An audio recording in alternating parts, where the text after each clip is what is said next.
Yeah, we'll just introduce ourselves. So my name's Sabiha, and I'm with my colleague Jasmine. We both work in the Trade for Development team, which is a joint unit between the UK's Foreign Office and the Department for Business and Trade. So we'll be talking to you today about the Developing Countries Trading Scheme, which is the UK's, I say new, it's been enforced for about a year now, but it's the UK's preferences scheme. So it's replaced the UK GSP, which was kind of a rollover from the EU scheme. Again, as I said, the DCTS was launched on 19th of June 2023, and we wanted to make the scheme sort of more generous and easier to use for businesses, and really encourage businesses to source from some of the partner countries on the scheme. In terms of some of the key objectives, so the DCTS, one of the big aims is to support sustainable growth in developing countries. So again, supporting that kind of export-led growth. Also supporting UK supply chains and UK businesses. So again, helping them to build supply chain resilience and also giving more choice to consumers by letting them access some of the goods that are produced in the countries on the scheme. And lastly, to kind of strengthen the economic ties between the UK and a lot of the kind of emerging economies on the scheme. In terms of the scheme itself, it's generally classed as the most generous trade preferences scheme in the world. It covers 65 countries and around £23 billion of exports to the UK each year.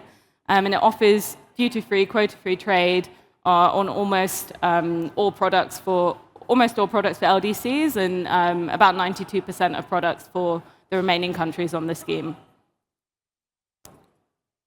Just to talk briefly about the coverage and how the scheme's tiers work. So there are three sort of tiers under the scheme. One is for least developed countries, and this is the most generous offer under the scheme. So this is the kind of turquoise-coloured countries on the map. Most of them are in Africa, but there are also a few scattered across Asia as well.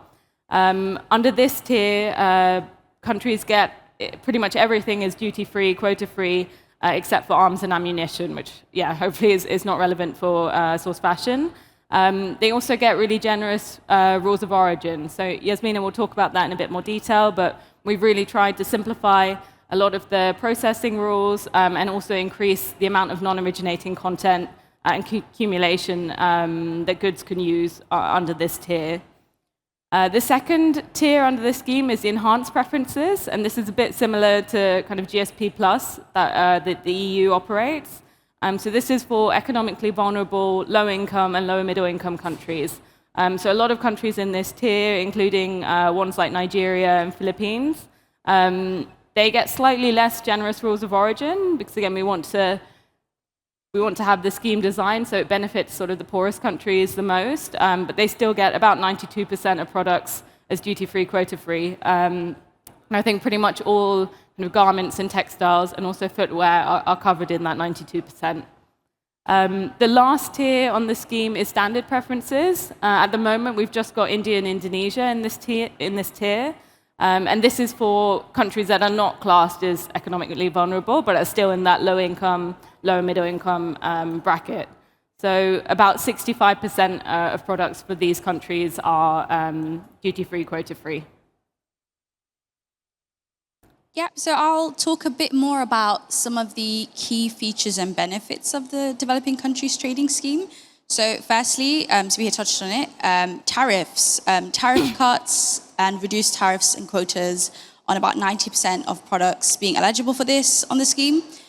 So for least developed countries, so those countries on the comprehensive scheme, so those 47 countries classified as poorer countries, those are eligible for 99.8% of all products, so almost everything bar arms and ammunition. So you have access to about 47 out of 65 countries having that benefit.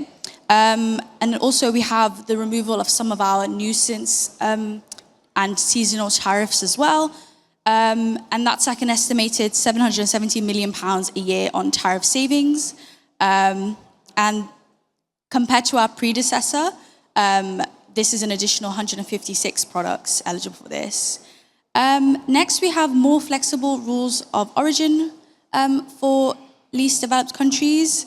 So through liberalizing Processing rules, countries are eligible for that comprehensive tier, as I said, are allowed to source up to 75% of non-originating material or content on about 6,700 products.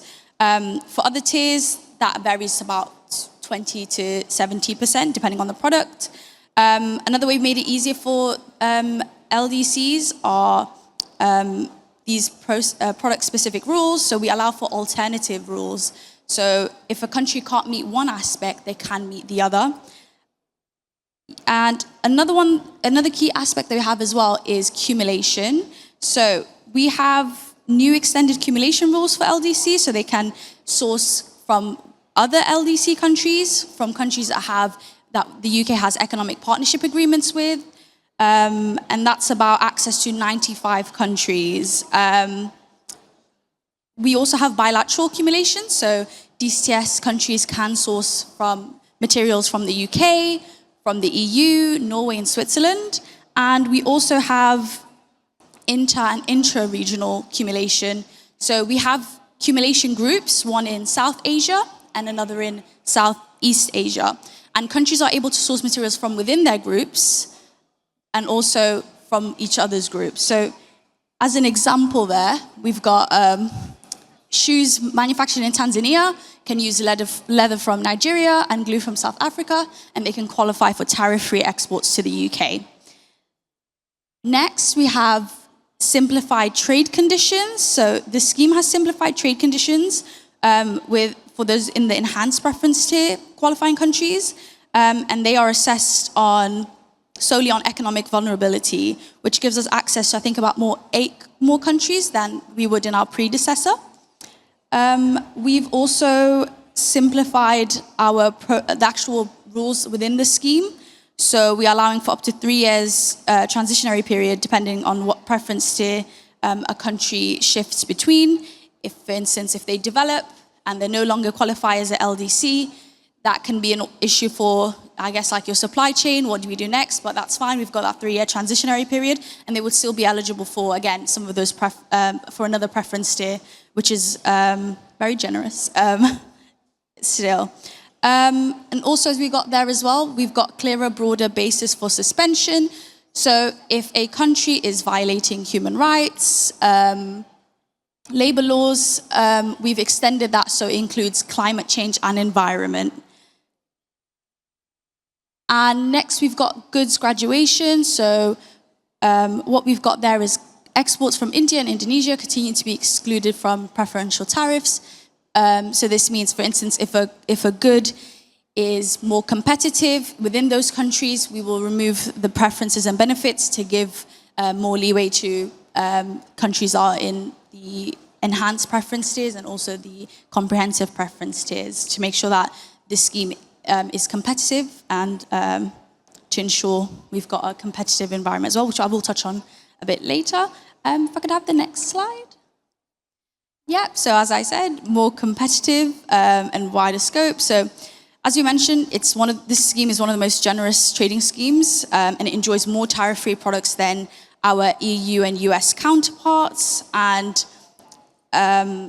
just to put that into perspective, in Africa, there's about 2.4 billion pounds of trade, and in Asia, there's about 9 billion pounds worth of trade. So by allowing countries to source from each other, the scheme supports regional integration and builds and strengthens the value chains there. So I would say there's a lot of untapped potential.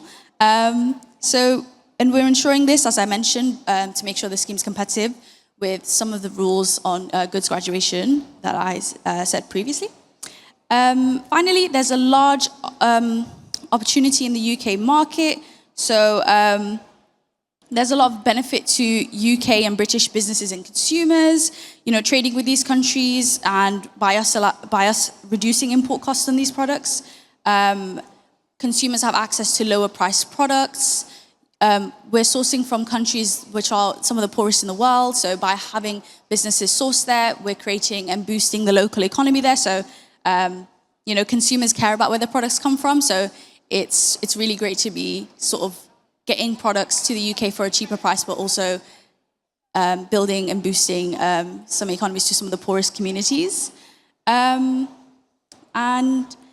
Yeah, finally, we've got easy access to information. So we've got loads of resources on our gov.uk website, including our visualization tool, which Sabiha will talk about next in more detail.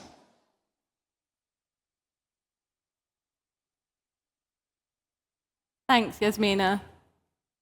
Cool. Yeah, so I just wanted to kind of finish the presentation by talking about some of the resources that are out there to both help you understand the scheme and how to use it and sort of claim the preferences. And then also a bit less relevant for this audience maybe, but we've got some tools available as well if you want to do kind of direct business with companies on the scheme. So in terms of, I think one of the big issues that we get feedback on is around the kind of business matchmaking. So hopefully, trade fairs like this are a really good opportunity and a way of meeting businesses who produce in some of these countries. And I think we've got some programming in our team as well that's funded some of those businesses to come to Source Fashion here today. So hopefully you get a chance to meet with them. We've also got a couple of help desks available. So the Growth Gateway help desk is a tool produced by the UK government, and the aim is to link up. It's only operating in Africa at the moment, but a lot of the countries on the scheme are in Africa. But it will link up directly with UK businesses and African businesses, and also investors. So if you've got like a product that you're interested in or a type of company, you can always, hopefully we can share these slides after, but you can click onto the help desk and there'll be sort of tailored support for you.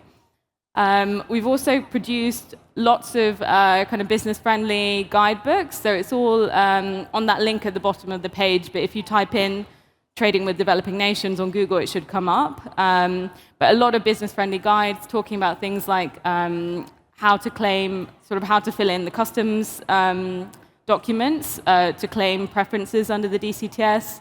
We've also got some guides on understanding the rules of origin in more detail, and also things like trade standards. So really encourage you to have a look at those. We've also got an interactive visualization tool that Yasmina mentioned. So again, this is on Tableau, but there's a link on the page, the same page as the other business guides. But you can kind of click and see for the product that you're trying to import or export, you can see the trade flows between the UK and different countries on the scheme to get an idea of where you can possibly source your product. There are also some rules of origin, key tips and explainers, and also some stats on preference utilization as well, in case that's of interest.